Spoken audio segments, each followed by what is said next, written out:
পক্ষে Jannatul Ferdous Chase number 7 প্রথমে block চমৎকার অ্যাঙ্কেল হোল্ড একেবারে নিখুঁত ব্লক এক চুলো নড়তে পারেননি জান্নাতুল প্রথম রেইডেই তিনি ধরাটা পড়লেন রাজশাহীর একজন ডিফেন্ডারের হাতে ফিরে আসা হলো না নিজের কোর্টে প্রথম পয়েন্ট রাজশাহীর এবং রাজশাহীর রেইড জার্সি নাম্বার 7 তিনি ফিরে গেছেন নিজের অবস্থানে রানী পরবর্তীতে চেজ নাম্বার 10 নাটোর একটু এদিক সেদিক করছেন এবং প্রতিপক্ষকে একটু ভরকে দেওয়ার চেষ্টা মিড লাইন বরাবর রেইড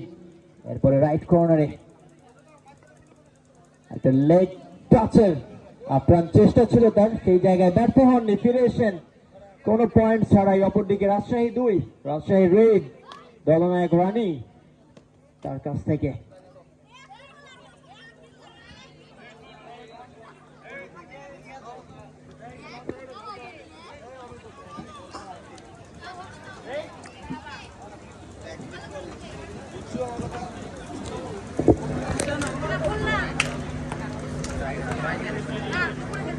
একটু অন্যরকম ভঙ্গিতে রেইডটা করছেন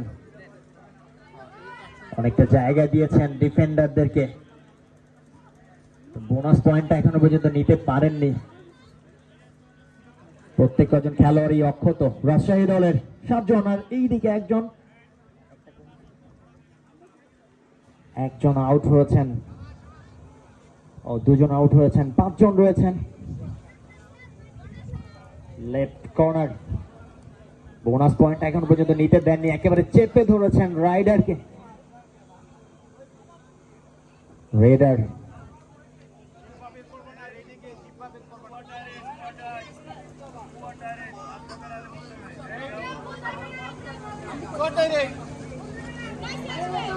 ইয়েস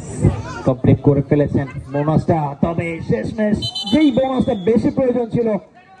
সেটা আর করতে পারেননি আর একটা ব্লক কর্নার রাজশাহীর রেডার পয়েন্ট অনেকক্ষণ পরে আরো একটা পয়েন্ট রাজশাহীর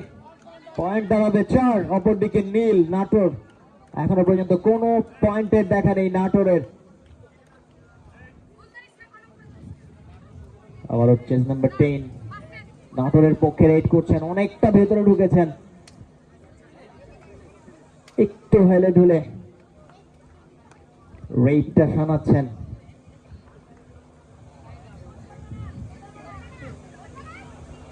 লেফট কর্নার হ্যান্ড টাচের একটা আপ্রাণ চেষ্টা যদি একটা পয়েন্ট অন্তত আদায় করা যায় এখনো পর্যন্ত কোনো পয়েন্টের দেখা নেই নাটোর বালিকা কাবাডি দল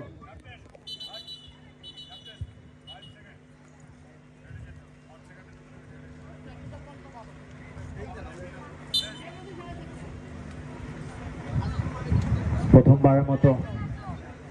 রেড করার জন্য এসেছেন তাকে ধরে রাখা সম্ভব নয় এক পুরুতে চলে গেছেন নিজের কোর্টে 2 জনকে পরাস্ত করে 2টা পয়েন্ট রাজশাহীর যুক্ত হলো একজন মাত্র রয়েছেন লোনা পয়েন্টের ডাল প্রান্তে প্রত্যেক জন খেলোয়াড়কে বিট করতে পারলে